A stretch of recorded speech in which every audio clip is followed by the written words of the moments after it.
clear your head, do this and do that. It's like practicing penalties in training. It's pointless because you can't replicate the pressure. You can't replicate that you've just played 90 minutes. The adrenaline, the nerves, how tired you are. There's £150 million on the game. We haven't been in the Premier League for 16 years. You're taking it in front of the Blues fans. So the enormity of it, That's all going through. Now, if anyone can just cut that, listen, if you're Ronaldo or Messi, you probably Paul Devlin can't. So, yeah, all that's going through my mind is, oh, God, if I miss this. So all the negative thoughts are going through. But then, like, you get to it, and like I say, the net, then you just like, yeah, like I get there and I think, right, okay. And my process, I always had a run up a little bit to the left. Always had a decent run up. 90% of my penalties went to my left, the keeper's right. It was the strike that beat them because I used to hit it with across the ball instead of trying to open up. And it was just right. Okay, I know you're knackered. Just concentrate on doing those things. And luckily enough, it went in. Next season I was going into the last year of my contract, and I'd scored about 8 in the first 16 or 17 of that season, and then we come to loggerheads a little bit with the contract, and I just found myself out the team. And it was difficult. It was really difficult. I got a bit of stick off the fans. I remember coming back here. I think it was 2 Boxing Day, 2 years in a row, Boxing Day, New Year's Day, playing out there, and having the whole of the stadium. Devlin is a wanker. There's only one greedy bastard, and all that. So, like, that was one of the things on here. You've just been voted into the squad for the best team ever. Yeah. As voted for by Blues fans, but you know what? I think if you look, older people don't use apps today. I mean, you look at some of the ones that then made it. Frank Erdington, Tony Colton, fucking Archie Gemmell, Colin Todd, people like that.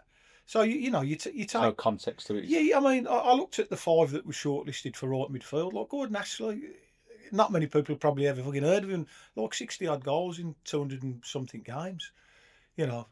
But yeah, I mean, listen, Larson was a good player. And it's funny because I was looking, there was a lot of similarities. I mean, it was near. My best season here was 96, 97, where I was top scorer, player of the year, and I got goal of the season. Larson done that. He wasn't top scorer, I don't think, but he got player of the year, goal of the season in 2007. So virtually 10 years. Obviously, the playoff team for me, the cup final team with him. Yeah. Well, I will say though, if you look at my goal per game ratio, I was the best out of all 5. Mine was 1 in. Gordon Ashley was 1 in 4. Mine was 1 in 3.6, 3.7. So what you're saying is the fans are wrong. That's putting you in the first 11. Yes, I'm fucking devastated. That is a good. But again, unpopular opinion. Jude being in there, it's mad, isn't it? But the people who have got the romance and the younger people who's in for Real Madrid now. What was it? 33 games, 6 goals, Christoph. How does he get in front of Bob Latchford?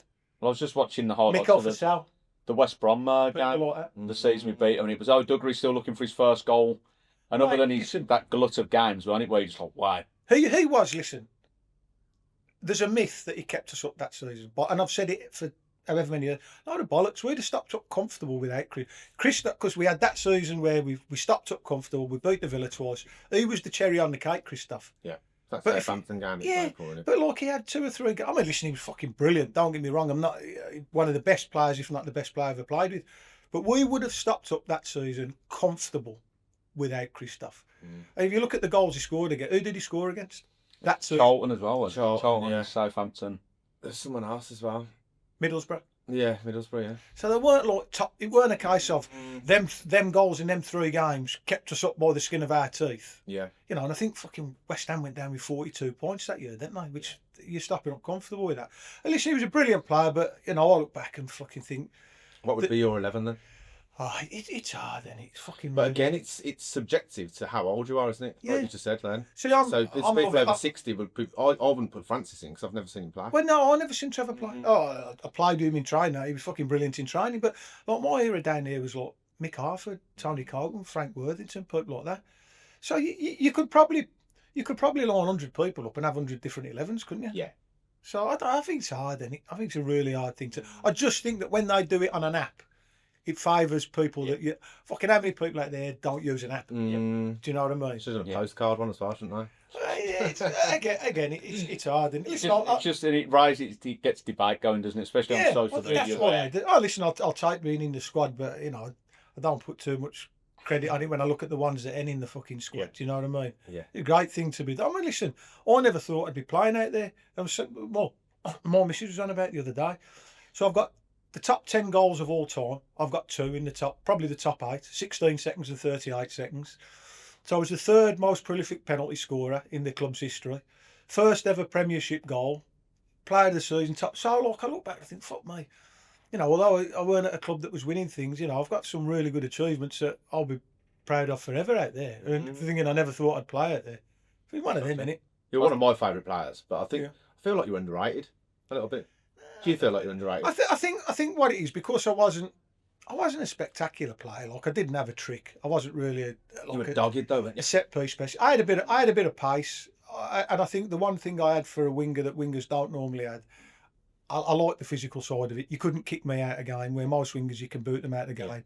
You know, I was quick, I was direct, and I could nick a goal.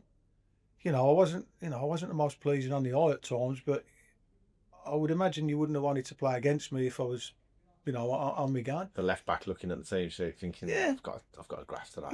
Yeah, you know, but it is what it is. I can't, you know, I think my record here was 38 goals in 139 games in all competitions. Don't get me wrong, some of the times I played down the middle, because I could play down the middle as well. Yeah. You know, I probably played 85, 90% of my career out wide. But if ever they needed me to go down the middle, I could play down there as well. So I think obviously the non-league background with that determination, that getting stuck in, because from 16, 17, I was playing with blogs. I weren't playing against other 16, 17. I was playing non-league against blogs. Yeah. And I think that brings you on, Yeah. you know, a lot quicker than from the age of 8 up to 21, 22, you're playing against people your own age. And I don't think that brings you up. Go on a Tuesday night away to Altrincham, where you got a 32-year-old who's going to fucking elbow you. You know, It's got no pace. And It's it's got like no you're pace. not Before the the ball. kick-off, you But get it's gonna that. kick I want to break you. and I always remember as well. And somebody, I think it was fucking Merson, mentioned this on a podcast I seen the other day. Like, years ago, the defender was allowed, what, right, you've had your one. So they were allowed to fucking boot you once and get away with it. So that I mean, one could be like, Yeah, you're coming up against Stuart Pearce or people like that. You knew he was allowed to fucking smash you once, and the ref would go, right, you've had your one now. Fucking no good if you're fucking ugly enough, is it? But that was commonplace, right? You've had your one. I mean, I made my debut in '92. The amount of times that you'd fucking get smashed from behind or whatever, and the referee had let it up. Fucking hell, it'd be going to nick for some of the tackles now. They're just the way it was, really. Yeah. That takes us nicely then into. Oh, have you started? just rolling with it. Yeah. Hi, Paul. How are you, mate? Morning, mate. I didn't know you'd started. No. well, tell me when you're just rolling. Yeah, we'll start. He doesn't like doing introductions, so Oh, right, okay. we start and then. Be careful what I fucking That's No, fine. no. Nothing. Yeah, we'll take the bit out where you're on about the bank. I can't believe you're really a Villa fan. Yeah, the bank robbery and stuff. Right, so talk about your non-league start. How did it begin football for you as a youngster? I mean, I always played at school. Always loved football. My dad's from Scotland, so I was a big Celtic fan. So, and then my uncle used to take me down to Blues, so it was always coming down to watch the Blues and seeing how Celtic are getting on. But yeah, played football at school. You know, didn't really stand out. And when I was at senior school, there was a lot of industrial action over the 5 years I was at senior school. So we only really had a team the first and the last year. What school did you go to? Perry Common. So yeah, didn't play a great deal of football. When I left school, wanted to be a chef, so got a YTS as a chef at the Post House Hotel in Great Bar, and obviously used to work weekends, used to work nights. I didn't really play football, and it was only when I got to sort of 17, maybe going on 18, drifted back into Sunday football with St Mary's and John Celtic. A dear friend of mine, Joe Brennan, started up a team. But because I couldn't play every week and I wasn't training, I'd be on the bench all the time. And we got to a cup final in Tamworth, and I came on for the last 20 minutes. In a cup final over there, which we won, and the Tamworth youth team scout Paul Wood was there, and he said, "Oh, look, what's it? Will you come and try out for Tamworth youth team, a Wednesday night league?" Then, and I did, and that went well. And then within 2 years, I'd made my debut in the old first division, the top flight. So it was broke into Tamworth's first team. Did a bit of a tour around the non-league clubs in Birmingham. Ended up at a club called Armitage 90 in 1990. And Stafford Rangers, who were in the conference then under Chrissy Wright, bought me for $2,000, and I had just over a season there. And then They had a good team back then, didn't they? yeah, Collymore was there, Yeah. Fraser Wood, Wayne Simpson, Stevie Essex, some real good, top level non-league players. Is it true they turned $100,000 down from Liverpool for you? No, listen, I don't really know the ins and outs of it. I was up there for 6 weeks on and off. Played in a couple of reserve games. Actually played up front. One of my claims to fame, played in a reserve game at the Albion and it was Ian Rush's comeback game from an Achilles injury. There was about 7,000 people there to watch, obviously Rushy, and we won 1-0 and I scored the goal. So all we saw was his best strike partner, Rushy, better than Douglas. But no, that was great. But I was up there for 6 weeks on and off, and there was rumours that they wanted to buy me. I think they put in like a 10 or 20 grand bid, and Stafford turned it down because the season before they'd sold Stan for 100 grand, which was a record for a non-league teenager back then. And I think they were asking for, quite a few quid, and Liverpool just went no. Ended up going for trial at a couple of places. Went to Leeds.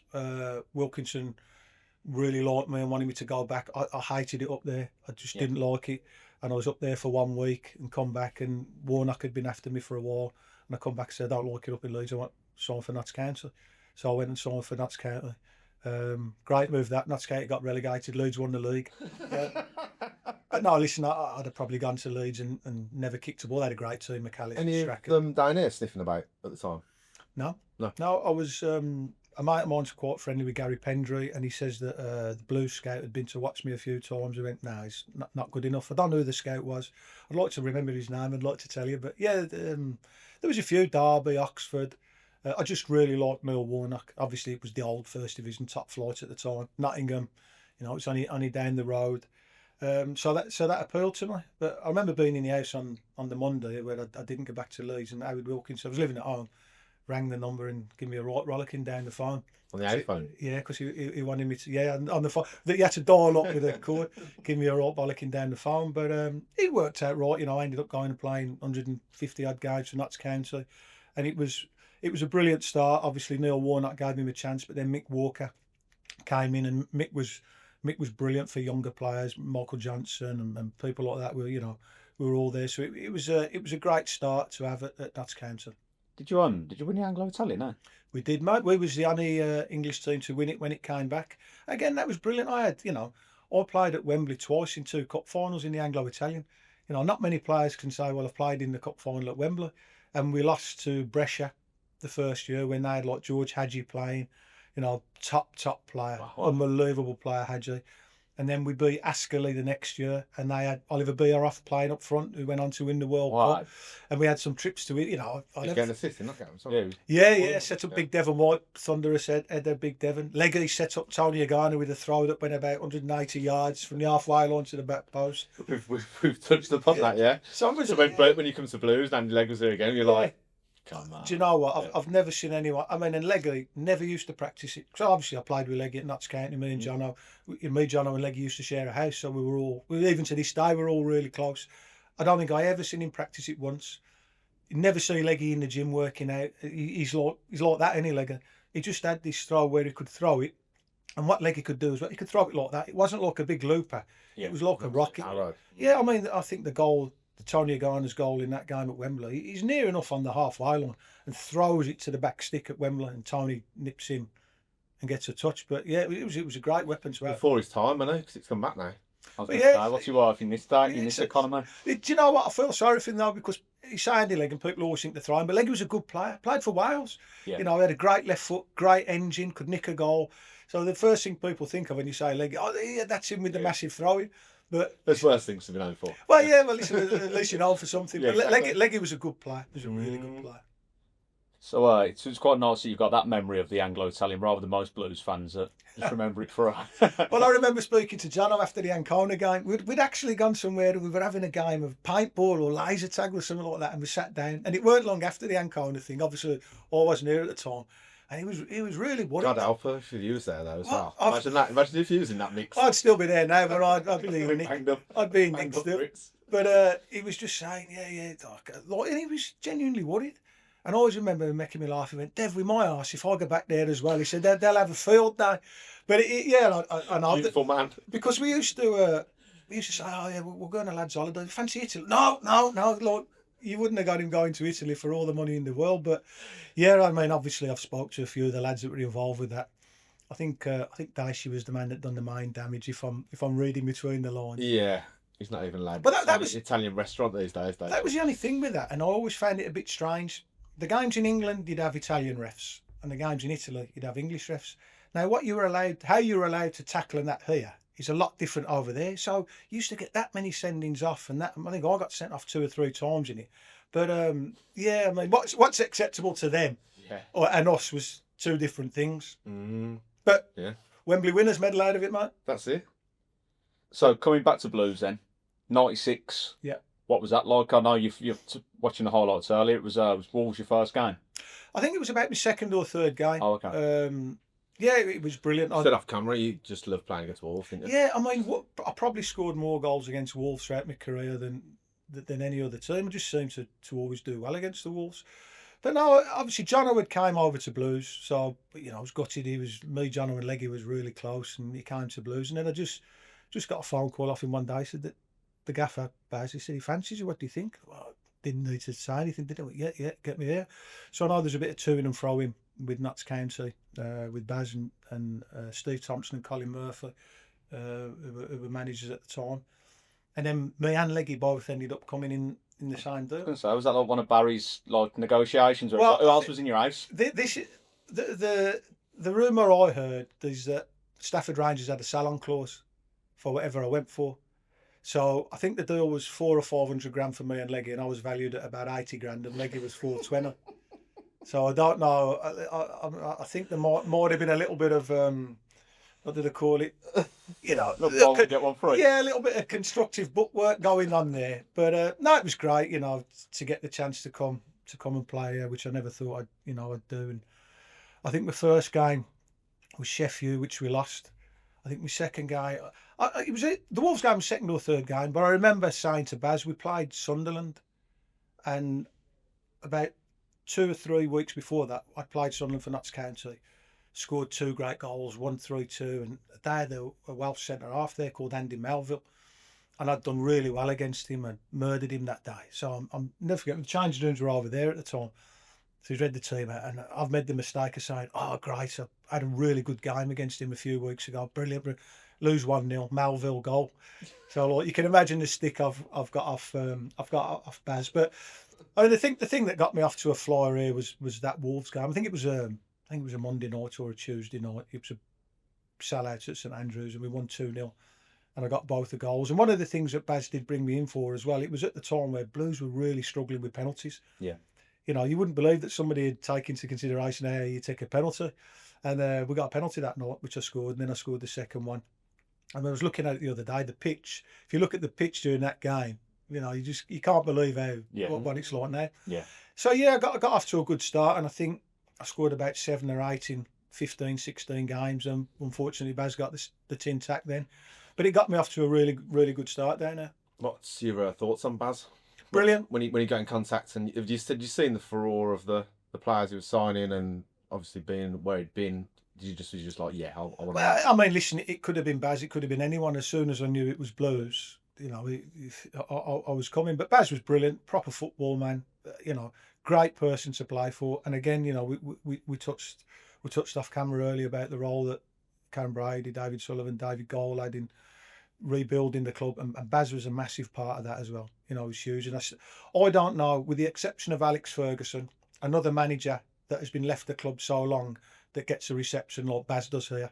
Fergie would get that at Man U, Baz gets that here. And I think, when we went to Wembley last year and Peterborough beat us, I think a lot of people sort of go, well, we're glad it's gone to like Baz. Yeah, if anyone's going to beat us. Yeah, if anyone's beat us, we want it to be Baz involved. But Baz was brilliant, proper character. How difficult was it then under Francis finding time on the pitch limited and that relationship? Because obviously there was a lot of press written about it at the time. You didn't really see eye to eye, did you? No, Trevor came in, and obviously the club's best ever player, but by a million miles, and big for all when he came in. Trevor's coming home, so obviously I think when a new manager comes in, not just Trevor, everywhere they want to bring in their own players. And I think there was only really me and Grange sort of survived from the Barry Fryer. But, I wanted him to come in and him to love me and, get on great. We say we didn't get on, but personally, that first year under Trevor was my best ever season. I scored 19 goals. I was club's player of the year. I was top scorer. I got goal of the season away at QPR. So it couldn't have gone any better. But I always got the impression that, because we bought in some big hitters, Newley, Furs, Gary Ablett, Barry Orme, Brucey. I bought some big names really for where the club was at the time. And then I think next season I was going into the last year of my contract, and I'd scored about 8 in the first 16 or 17 of that season, and then we come to loggerheads a little bit with the contract, and I just found myself out the team. And it was difficult. It was really difficult. You know, I got a bit of stick off the fans. I remember coming back here. I think it was 2 Boxing Day, 2 years in a row, Boxing Day and New Year's Day, playing out there, and having the whole of the stadium. Devlin is a wanker. There's only one greedy bastard, and all that. So got a bit of stick. And you quite upset the time, because obviously that comes out from the club, doesn't it? yeah, it And you're having to play for the club, Yeah. and then obviously that's In the happening Blues behind fan your as well. back. Yeah, yeah, because people didn't really know what had gone on. You know, Trevor was offering me a contract which was nowhere near what the guys he was bringing in was in, and I'd say, well, listen, just get me on parity with Paul Furlong. Bang it But- as well. Yeah, Yeah, you know, and it was, well, no, they've come from Chelsea, they've come from Blackburn, whatever it was. Couldn't And get him off the physio's treatment table either at the time. well, that's you know, and that's nothing against the lads that come in. No. Well, Furs was a great lad, and but I'm thinking, well, yeah, but they're at Blues now, and I'm doing as well, if not better than them. I just wanted a little bit of parity, and he didn't want it. But I always got the impression he didn't really fancy me as a player anyway. And I think the fact that I'd done so well in the first season, he couldn't really not play me. But then, you know, It's all through gritty teeth. You're on the team. yeah, I think so. And you know, we had a bit of a fallout, and it was well documented. But it was nice years down the line to, you know, I bumped into him a couple of times when he was manager of Palace, and then at the training ground, and we sat down and had a coffee, and we put it to bed because that happens, you know. Yeah. Managers come in at every club and they want their own players in, but it was just gutting for me because I wanted to have 10 years here and score 100 goals, and I think I could have done that if I hadn't have had those 4 years away at Sheffield. But again, it was great to get the chance to come back as well. Yeah. And then so up to Sheffield United. So was Warnock in charge at that time? No, funnily enough, it was Steve Thompson who'd sold me from Notts County to here. Yeah. So I went back under Tomo. Tomo got the sack at the end of that season. We had a few managers. We had like Russell Slade, Adrian Heath come in for a little bit. It was at the time where post Howard Kendall, where Howard Kendall had gone in there, signed a load of players on big money in an attempt to get the club up. I mean, when I went there, Ian Rush was there, Paul McGrath was there, Dean Saunders was there, Graham Stewart was there, David White was there, Michael Vank was there, some big hitters on big wages, and they didn't quite get there. And obviously Howard went, and the club financially was struggling, so they had to sweep the decks. So Tomo brought me in, and I think I think that season we got to the playoffs. Sunderland beat us in the semi-final of the playoffs. But then obviously after that, you know, Neil Warnock came in again, who I'd known from Notts County. It was brilliant. His first season, I was player of the year, did really well, and really enjoyed it. You know, Neil's a massive Sheffield United fan anyway.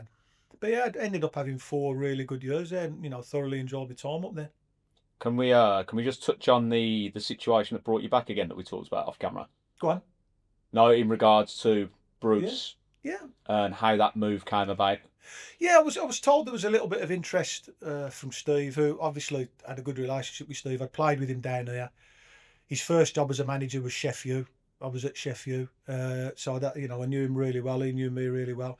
There was rumours that he wanted me to go down to Palace, so I handed a transfer request in at Sheffield United, which went down like a lead balloon because I was only like a few months into a 4-year deal. Then obviously Steve gets offered this job, gets put on gardening leave, but it's sort of relayed back to me, don't worry, once he gets the Blues job, you're coming back. I thought, oh, great, back to Blues. And went on for a while, heard nothing. Eventually gets the job, so I'm like, happy days, get the bags You're back. still playing for the Well, first team or not? No, because I'd had the chat with Warnock. Obviously, it had gone down like a lead balloon up there that I'd put a transfer request in. And Warnock was brilliant. He just went, listen, stay at home, train at home, keep yourself ticking over. He didn't try and punish me, make me train with the kids or anything like that. He was brilliant. He said, if you hear anything, give me a bell. And so anyway, he got the job. And I'm waiting a couple of weeks, heard nothing. So I've rang John. I've gone, John, what's happening with the gaffer? And John, you could tell John didn't really want to say anything down the phone. He went, Dev, he said, listen, the gaffer's had a look at it. There's a lot of like 30-plus-year-olds in the squad.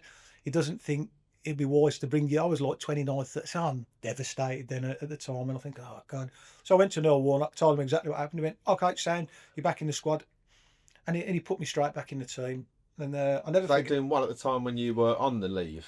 Or could they have done with you? I think they were doing okay. I think, you know, it would have been top half. You weren't cutting his nose off to spite his face No, in a no. certain way. He was. If you were straight with Neil and you did well for him, which I did, he was brilliant with you. if you mugged him off, he would make your life a misery, which is like most managers do. And I think he didn't really want me around the training ground with me arse in my hands in a mood, because he know I'd boot a few in training. So I think it was a safer option for him to have me in Birmingham than up training in Sheffield. So we were playing, I think it was a Sunday Sky game, playing Norwich away. They put me straight back in the team. We won, done well. So got back on the bus. It was bizarre, really. And then I'm on the bus travelling back from Norwich, and he calls me up to the front. He says, make sure you take all your boots and your pads, but you're going to Blues on loan on Monday. So I thought, well, I've been told it's off, and then all of a sudden, a week down the line, it's back on. But what I heard is Blues were had a bit of a shitty run at the time. I think they'd been beat that weekend, and David Sullivan had said to Brucey, let's get him back, sort of thing. So then I came back on loan, and we ended up having a really good run and making the playoffs that season. So it was brilliant to get the chance to come back. What season that must have been? 2 years in one, wasn't it?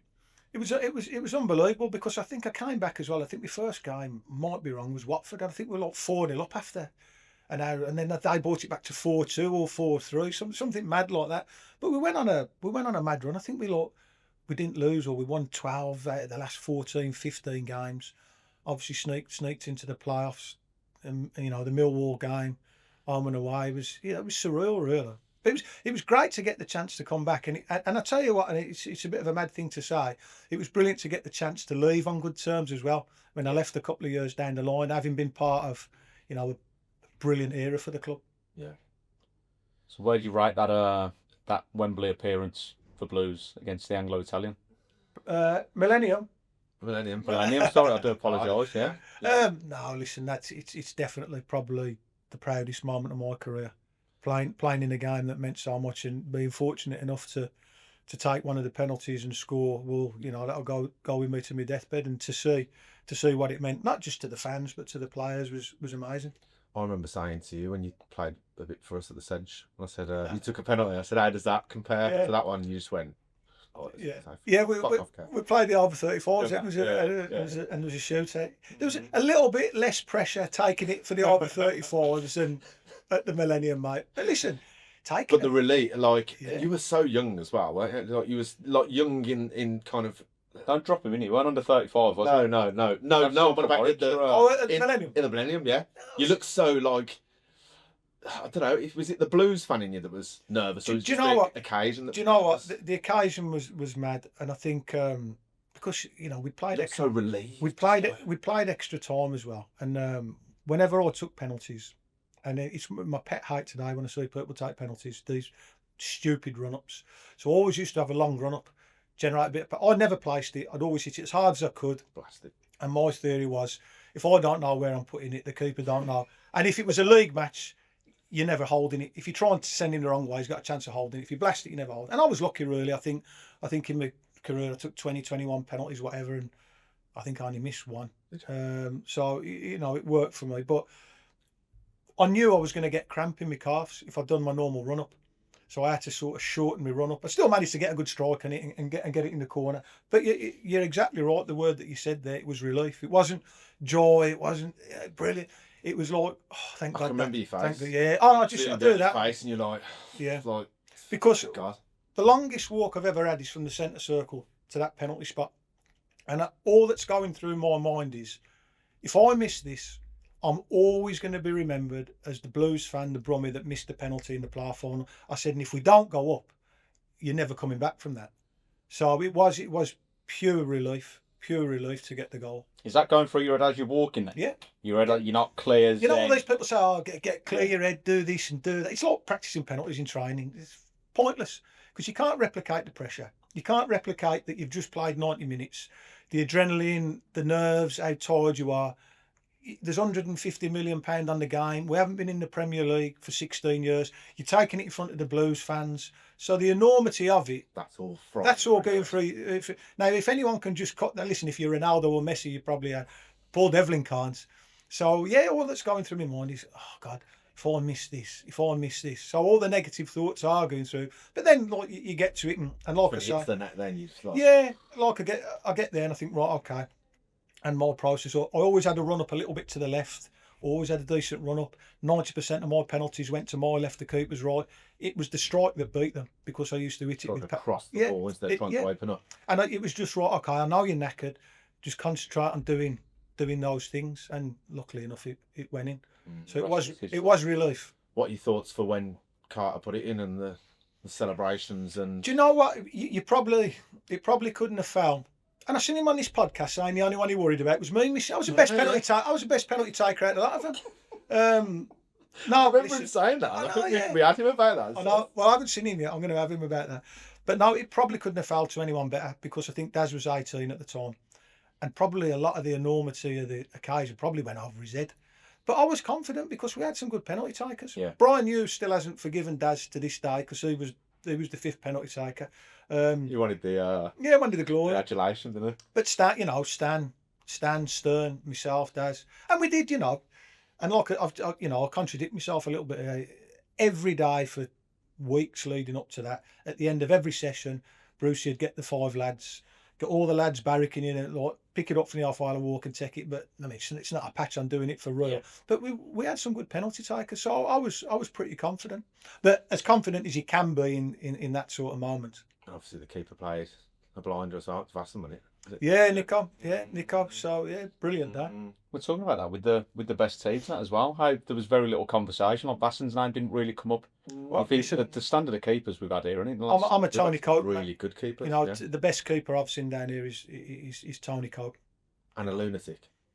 Oh, goalies are, aren't they? I haven't come across one that isn't. I haven't come across one that isn't. But in the role that I've done down here for the last 9 years as club ambassador, it's been amazing for me because my era coming down was like Worthington, Harford, Tony Colton, Dennis Langan, Colin Todd, Archie Gemmell, all those sort of players, Broads, Joe Gallagher. So I've actually got to meet them and become friends with them and have a couple of beers with them, and it's. Did you get a bit like oh? Yeah, it's starstruck because I remember coming down here. I'd only finished playing a couple of years, and we used to have 2 ex-players in as guests of the day, and it was me and Frank Worthington. So I'm on the day having a beer with Frank Worthington, walking around the lounges, and you're in awe of him because he's the best player I've seen in a blue shirt, Frank Worthington. So yeah, you do get starstruck like Big Mickey Harford, legends, Noel Blake, Oppie. These are all blokes that I've ended up pally with now and have a beer with. So it's surreal for me because when I meet them, I'm back to an 8-year-old fan. So it's been great. And again, playing with the former Players Association as well. I'm played against them a couple of months ago, and just being on the pitch, and it's just mad, isn't it? That's a thing now. And well, do you know what we played, because we don't play many games. We probably only play the 6 or 7 games a year for charity, the former Players Association, and we played up next to Wastills the other week. So we always play against an over 35s because we've got lads in the late. I mean, I'm 54 next birthday. Dennis is like 60 odd, so we've got lads getting on a bit. And Wayne gets about. How old's Wayne? Alcock. Yeah, he's got to be 40s. Yeah, it'd be late 40s. Yeah. But I looked at the team that we were playing, so they've all come out. Obviously, they're all over 35s and they're warming up and that. So we had like Roger Johnson, Craig Gardner, Daz Carter, Lee Carsley, Curtis Davis. I was playing, we still get a really good turnout from the former players. You could see this other team looking on. Oh God, we're smoking. Yeah, we're in for a chasing today. But it's the former players thing's brilliant to meet up with the lads, and sometimes it's the only time you see some of the lads, and you go in there and it's like being back in the change room with the piss taking and the jokes and everything. Yeah. And we've raised a lot of money for charity down the years, so we're one of the last clubs that really does it properly. So again, that's testament to Tom Ross, Kev Broadhurst and the club to keep that going. And the lads still want to come and turn out. Yeah, exactly, yeah. Because I imagine everyone's busy doing what they're doing. So it's nice to give back, isn't it? Because there's the turnout's great as well, and just kind of everyone around, and the newer the kids and the younger generation as well, and getting told, oh, that's Devlin over there. And well, we had I forgot to say, Dukey played. So Duke, yeah, so it was Dukey's debut for the old boys. So we've got a strong team at the minute. Still do a job in the. I was going to say one, wouldn't it? Wouldn't be too bad in the league. Yeah. So, following on from the playoffs, then going up, first I think it was our first Premier League goal, wasn't it? Tell us about that Leeds goal. First goal at St Andrews. Stern had scored away at Everton. Yeah, I got sent off in a friendly up in Scotland pre-season. So and the referee put it through. So I was suspended for the first 3 games of the Premier League season, which was Arsenal, Everton, and Blackburn. And fair play. Is that how it works, even with friendlies? Well, they don't have to put them through. So he chose to put it through. That's how you speak to him. Well, yeah, I suppose so. I was never a fan of referees, so I probably said something I shouldn't have said to him when he brought the red card out.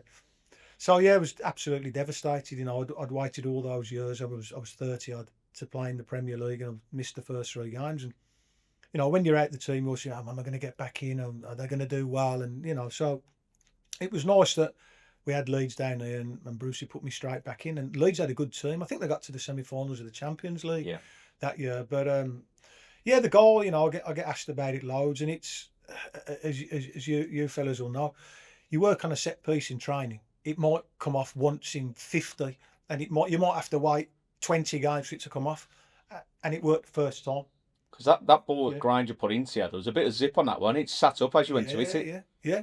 You know, it was grind, saving myself, and it just come off first time. But we could never use it again because people knew it. But yeah, you know, it was brilliant. Again, you know, I've just celebrated. I didn't really know what to do because it was a bit surreal. And you think, well, hang on, I've just scored the first ever Premier League goal at St Andrews, which will never ever, no one can ever take that away.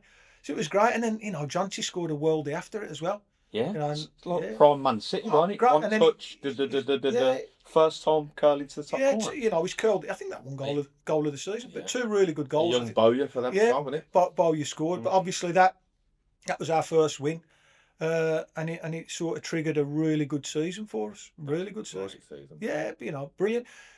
We had a lot of lads that had played that were good Championship players, and in fairness to Brucey, you know, he gave majority of us a chance in the top flight, and you know, I don't think we disgraced ourselves by any measure. So you know, it was culminating in the 2 Villa games. Obviously, was amazing, and then you get the people like Christoph coming in, you know, that nobody knew about, and all of a sudden you're training and you're playing with a World Cup winner, a European Championship winner, and you know, it was just amazing season. I think the one thing, if you look at the playoff team and the team probably the first year, maybe 2 years after that, as well as having some really good players, you had lads with a lot of that.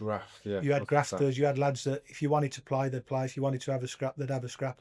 And I think we lost that as time went on, with a couple of journeymen coming in with not really that bothered about playing. Big money. Yeah, big money, yeah.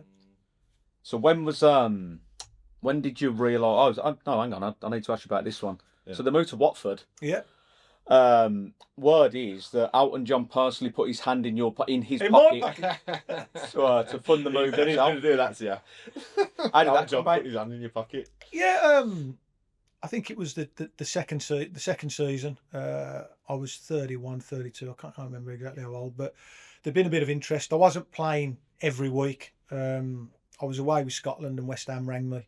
Trevor Brooking had just took over as interim manager. They wanted to sign me, but it was before Pardew got the job, so they wanted to sign me initially on loan, and then when Pardew got the job, because Pardew had tried to sign me at Reading, and then obviously Ray Lewington had came in and wanted to take me full time straight away. So yeah, I mean, I had the chat with Bruce. I had 2 years left on my contract, and Steve said to me, "So we're not going to play every week." That was it for me. That's all he needed to say. So I didn't want to be one of them that, I can look back and say, well, I played over 600 games.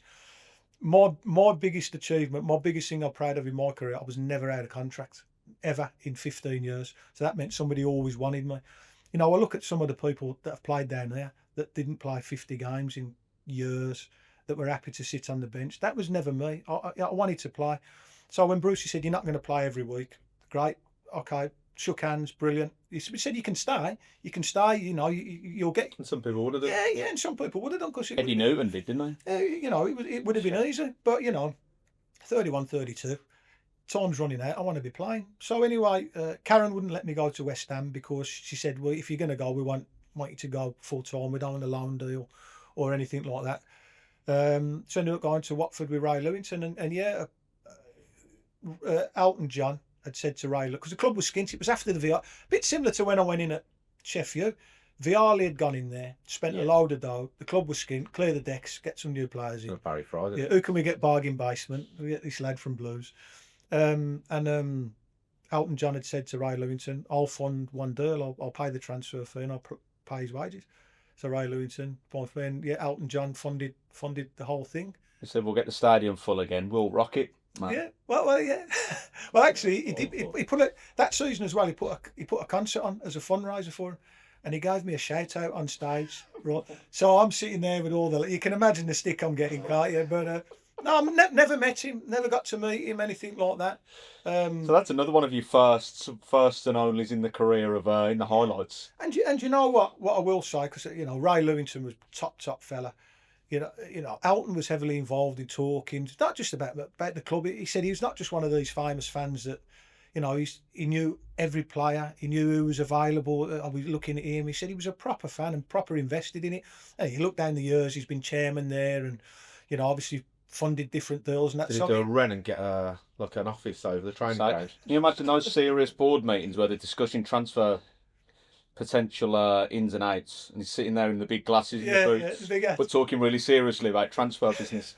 But no, it was great. You know, I ended up having 3 years down there. You know, great club, Watford. I was over the hill then, really, if I'm being honest. But I ended up playing 80 odd games for them. So you know, it was good. And like I say, that's another thing, that a bit of a conversation piece to have. You know, somebody like, I bet the lads. Oh, you can imagine, can't you? You can imagine. I don't even have to say what I was getting stick about. But you know, to say someone world famous megastars funded you to go and play football was brilliant. Brilliant. So going back, just touching slightly about your combative side.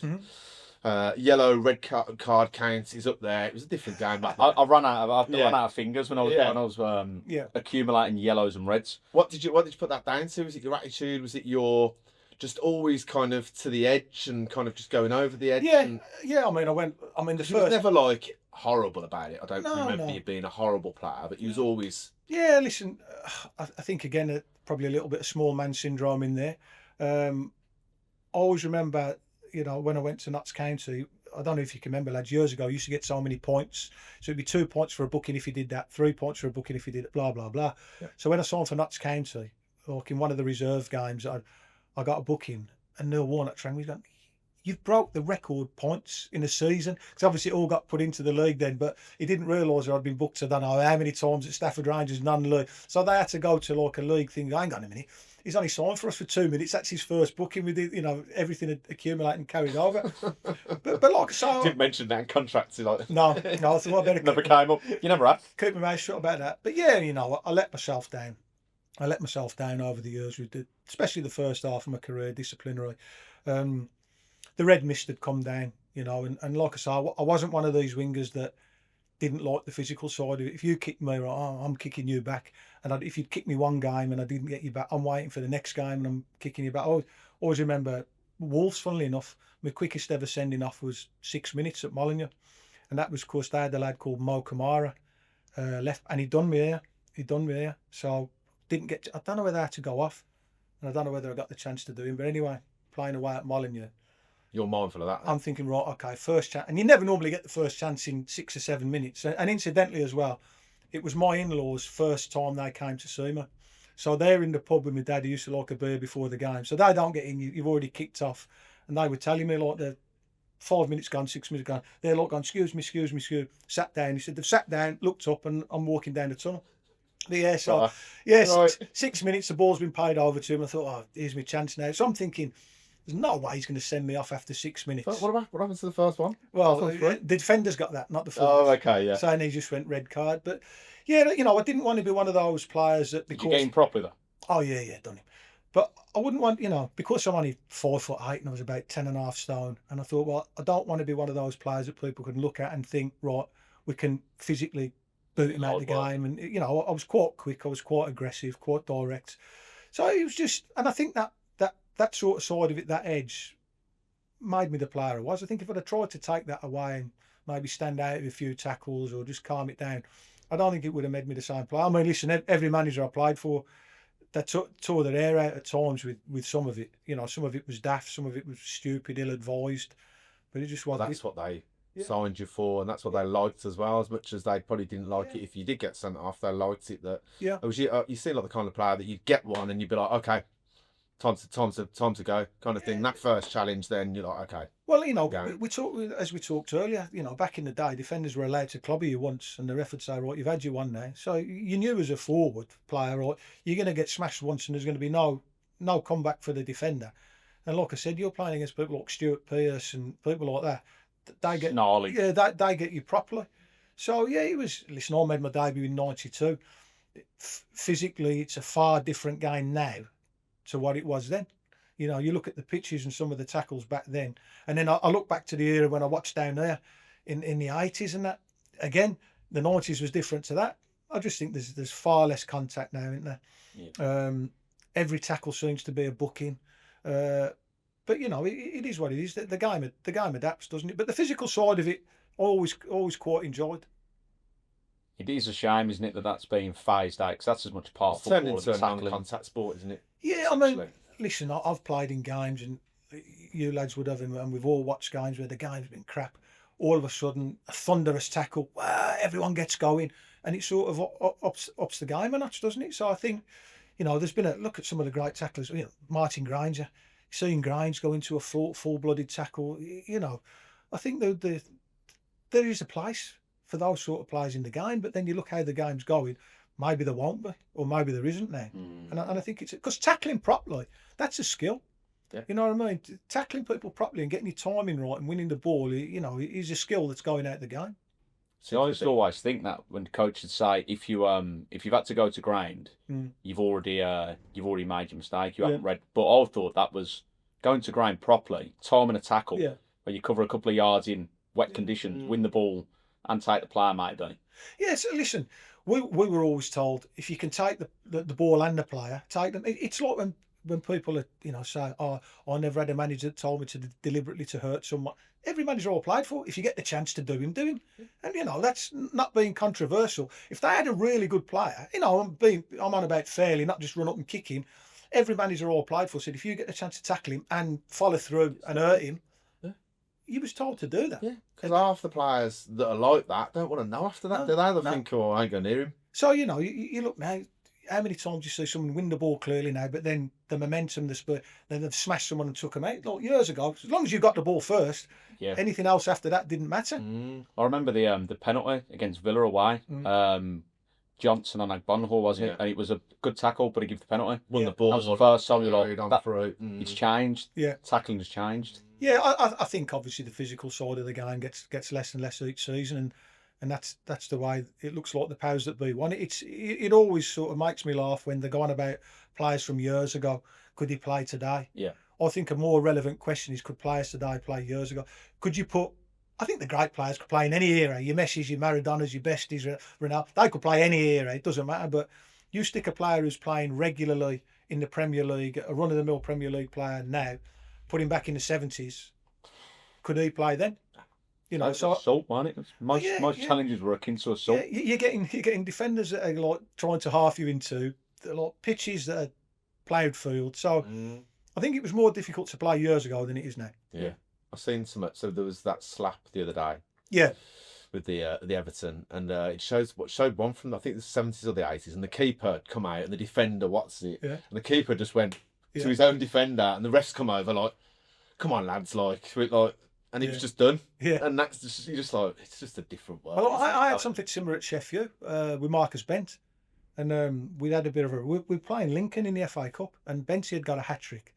And I think I'd set up a couple of his goals. So anyway, he's gone through to the byline. All he's got to do is tap it back to me for a tap-in, and he's tried to shoot. So we've ended up having a row, right? So we're in the Lincoln's box, pushing and pulling. They're down the other end. So he's grabbed me around the throat. I've grabbed me. Warnock's waved, dragged Benty off and left me on. And we've ended up having a big punch-up in the changing room after and this and that. So I've been through something similar like that. But it's a big old unit as well, Benty, wasn't he? Yeah, it was a big lad. You don't mind that, do you? I remember going into the changing room. He's just come out the showers. He's like stark bollock naked. I've got my boots on, and we've ended up having a roll around on the floor, having a fight. Again, Warnock was great. I bet he loved that, didn't he? Brilliant. He just went, right, you in at 9 o'clock, you in at 9:15. So he had us both in the office, and he was just like, lads, what are you doing? You know, because Benty had done great for Sheffield. He got a big move to Blackburn at the end of that season.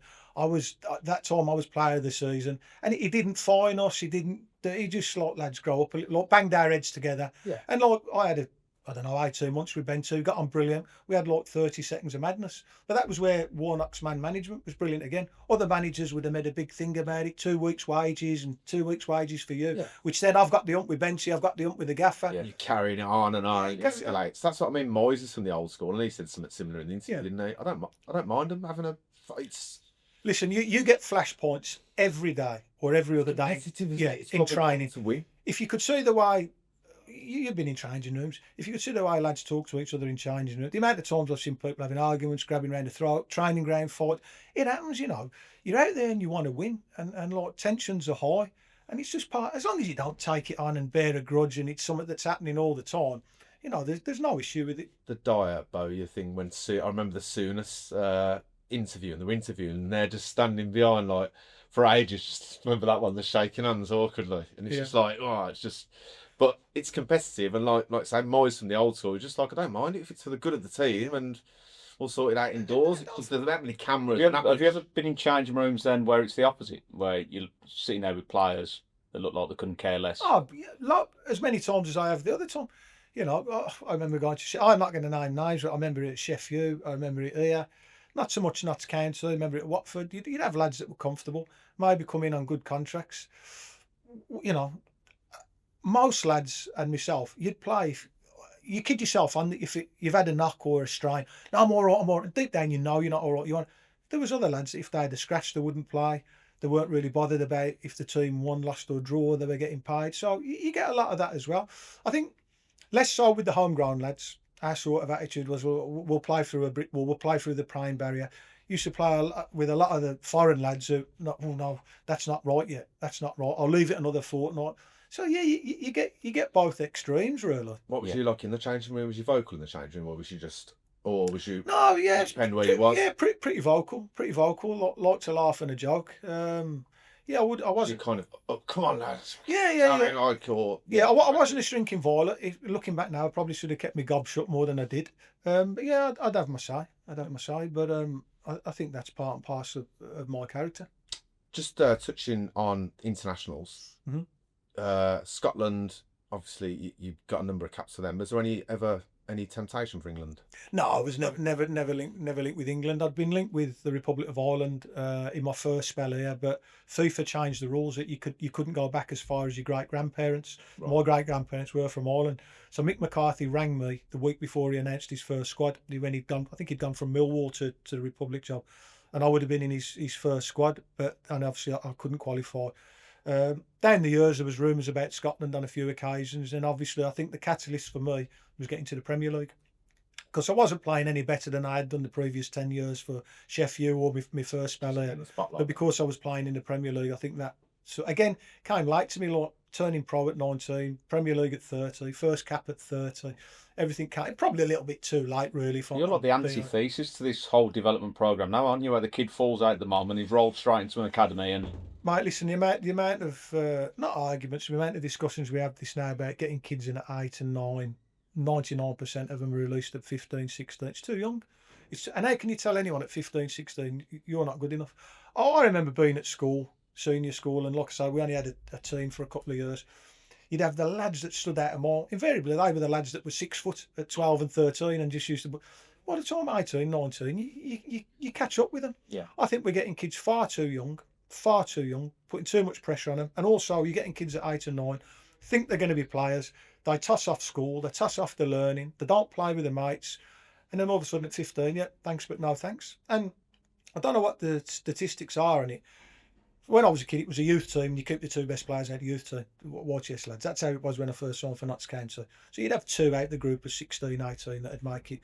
I'd love to see, with all the money, all the investment, the infrastructure now that's in all these academies, the actual success rate and numbers, how much higher it is than when they just kept 2 best players out of youth team. I'd love to. I don't know whether... I don't think it's far off, is it? Well, that could be miles more, it could be the same, it could be less. I don't know.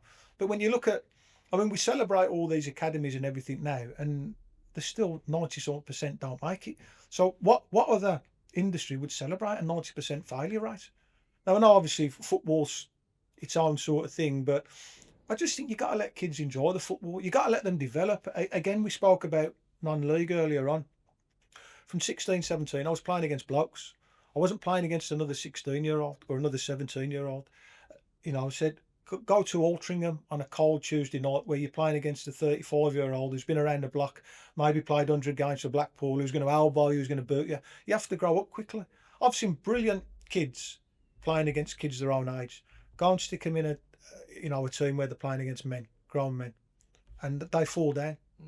So I'm not the greatest fan of academy setups, as you can probably tell. But the thing is, because it is such a financially beneficial thing now with PSR, you get a Grealish or you get a Bellingham and take the emotion out of it, and it doesn't matter what happened with those kids, does it? Because you just put those. Well, I think that's the thing. But how often? I mean, the generational, now the likes of Jude, Rooney, they don't come along very often, do they? But for one of them, every generation probably pays for the rest of the academy. I mean, listen, I'm not saying that they haven't got a place. Some clubs have been the academies totally. I think Brentford did it, didn't they? For a spell, they've been the academy. I just think I'm not a fan of getting kids at 8 and 9. Let them enjoy it. Let them develop. And again, you're releasing kids at 15. A lot of it's down to physically how big and strong they are as well. Don't let anyone tell you, no, we only look at this and that. If you've got two good players, one of them 6'2", 90% of clubs take the 6'2" one, right? But again, at 15, by the time they're 20, the little one could have caught up. He might be a bit quicker. The bigger one might have put weight on and he's not as mobile. So, I was glad I went through the non-league route. From being, I wouldn't change it. Well, we had Jose on. He was saying he couldn't get in the teams in half the teams in Portugal, and he comes to England, and they're like, "That's exactly what we're looking for," and stuff. So but if that was the mentality, the likes of yourself and Jose and some of the players that aren't 6'4" or whatever, would get overlooked, wouldn't they? And it was the best Barcelona team ever, wasn't it? Yeah. They're all 5'7", 5'8", and. I think we were obsessed, weren't we, I don't think it's as bad now, but we were obsessed with having big, tall athletes, box-to-box athletes, for a long time. And I think in that era, we got left behind by teams on the continent, who, again, you look Xavi, Iniesta, people like technique players. And I think that's why we didn't have a lot of success in Europe for a long time. It has changed, but you still go and watch a youth team game and look at the size of some of these kids. That some of them, it's like a team of doormen, some of them. Could say the tide turned down here with check and door. Yeah. The wardrobe. Yeah. The myth was broken. Yeah. Right. So from deciding to hang up your boots, how hard was that, and how easy was it to go into coaching? Yeah, I was relatively injury free, and I only ever had one operation when I was about 32. But I was struggling bad. I had an operation on my foot, and I was in a lot of pain. How old was you then? About 33, and I was coming to the end of my contract at Watford, and I had a couple of offers from Gillingham and MK Dons. A good deal, 3-year deals at that age. But I was desperate to get back to the Midlands. Walsall come in for me. Ken Broadhurst, funnily enough. It was Merce that signed me, and then Merce went and Ken Broadhurst got the job. But I went there. The club was in disarray, really. It was just a team full of long players. Having come from Watford, where it was a good club, good facility, stuff like you can to Walsall, were training on a park and everything was done on a shoot, and I wasn't enjoying it. I was in a bit of pain with my foot, and I remember it was the day before my 34th birthday, and we were playing Bournemouth, I think, and I went to see Broads. I said, I'm jacking in after today, because I had to the end of the season, and I like I said, I turned down 3 years at MK Dons, 3 years at Gillingham to get back to the Midlands, and looking back, I probably should have played longer now, but I didn't want to be one of those that just played for the sake of playing. I wanted to enjoy it. I'd made a couple of investments that I thought, I don't really have to keep, or that since then went completely tits up. So yeah, it was a difficult decision, because that, it was all I'd known for 14, 15 years, and it's the best life in the world, being a footballer. Went into coaching, nothing in the professional game, just coaching kids throughout the Midlands. Did 15 years doing that. It was great, but I don't think you ever get over not playing. Even today, I'll try and have a game now and again when I can for the over-35s or the All-Stars. Miss playing every day, which, I speak to Jeff Horsfield, Tater. They don't miss playing in the slightest. I miss it every day. I think that's why you see a lot of ex-players struggle post-football, with different addiction issues and, trying to chase that high. Yeah, how do you ever replicate scoring a goal in front of 28,000 outside there, everyone singing your name. So all of a sudden, 10 years down the line, nobody knows you, nobody recognises you, and you're doing a job. You know, it's Mad, isn't it? it's hard to replicate that high, and I think a lot of players do struggle. Again, that's why I'm happy I came from a non-league background, because I'd seen both sides of it. I'd gone out to graft, play non-league, and you get lads that have been in the academy setup that go straight to pro. Then all of a sudden at 35, right, you've had 20 all your adult life doing this now. You finish, go and earn a few quid. Because listen, the Premier League boys don't have to work again. I would imagine that nowadays a lot of the Championship lads don't have to work again. But in my era, only a tiny percentage come out the game with enough to go, right, that's it, I'm not doing anything. Yeah. Everyone else has to go back to graft. I mean, obviously, it's the money was good then, but you just before probably, boom, wasn't yeah, you? Probably just 5 years before, maybe, and probably, yeah, probably. But so it's difficult for you. You get someone that's been cocooned in the football system all their life, probably got no academic qualification. Everything's done for you. Be there at that time. Be there at that time. So all of a sudden, right? Okay, you guys still pay your mortgage. You got to pay your bills. Go and earn yourself 400 or 500 quid a week. I think it's really difficult for lads. But footballers don't get a lot of sympathy because everyone thinks they're on 100 grand a week and got £1 million in the bank. But you know, a lot of lads struggle more than people know. And is there not the PFAs are not things in place that kind of facilitate that to look after people? They say there is. Listen, if you're Gaza or Tony Adams or people like that, they'll fall over themselves to help you. If you've played 10 years at Torquay or Lincoln and that, are they really going to fall over themselves to help you? I don't know.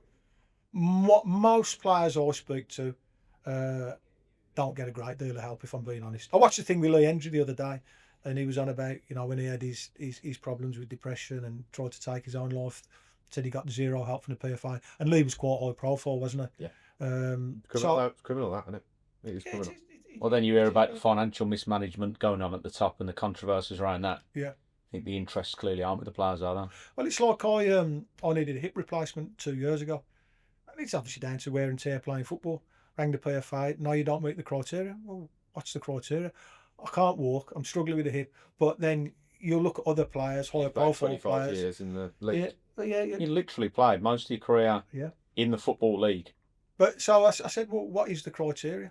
What is the criteria? And no one could explain what it is. Now, to me, because when you're in the PFA, you don't get a choice to opt out. You are in the PFA, you pay your subs every month. Yeah. My subs would have been the same as Gazza's subs or the same as someone at Northampton. So we're all paying the same in. But I know if I was to smash my knee up, or Gazza was to smash his knee up, or the kid at Northampton, who the PFA falling over themselves to help. You know, and don't get me wrong, they do some really good things with regards to training and that, and access to courses. But you know, help needs to be across the board for footballers, not just the high profile ones that have played at the top level that are household names. Especially mental health and stuff. Yeah, you know, without a doubt. You know, nobody talks about the lads in the first and the second division. You know, you have someone who's played in the second division for 10, 15, 20 years. His knee could be knackered, his ankle, he won't have the money to go and get that sorted out private. He'll be having to work again. And, you know, so I think it needs to be a more widespread approach, really, with stuff like that. I mean, I don't really know, you know, I don't have a great deal to do with the PFA anyway. Well, Haiti said it when he was going through his problems, that there's a bit there, but once you go delving, then that's kind of it. We've dealt with that inquiry, but yeah, it's all well and good, isn't it? Access to course and things like lip service, isn't it? Yeah, that's there. There's the website. Tick the box. Saying, Told them that. I need help with this. Yeah. And then that help's not there. And I don't know if it's still the same now, but I know for a long time they were the richest union in the world. So it's not like they're struggling for. Imagine how many players and they're taking that much off. Yeah, and I just want to know how they judge and how they deem. Right, okay, we'll fund his knee operation. We won't fund his, because no one could tell me how they decide to do that. Mad. Cool. So just wrap it up then. So high points in your career. What really stands out for you, and how do you want the Blues fans to kind of remember you as? Do you know what I mean? Oh, listen, just somebody they give 100%. Really, you know. I know I was never the greatest player in the world, but I think, and not just the Blues fans. I think the reason why I got on well with the fans at every club I was at was that I always tried. I think fans. I know for me as a fan, you forgive players for having a crap game or whatever, but you don't forgive them for not trying. So I think I always tried. So, you know, that I think I did quite well down there. Like I said earlier on, I've got a few things that I can be really proud of that I achieved there. So yeah, just somebody that tried, somebody that gave their all. You know, it was from being a kid out there watching to go out there and play was amazing. And like I said at the start, it was something that I never thought I'd do. So you know, I can't mind. It's like we touched on earlier about the money wasn't as good. I wouldn't have changed it for a world. I loved my 14, 15 years playing. I loved every minute of it. There were some difficult times in it, yeah, but I look back now and you know, I think I played 600 and something games, first team games. I scored 100 goals.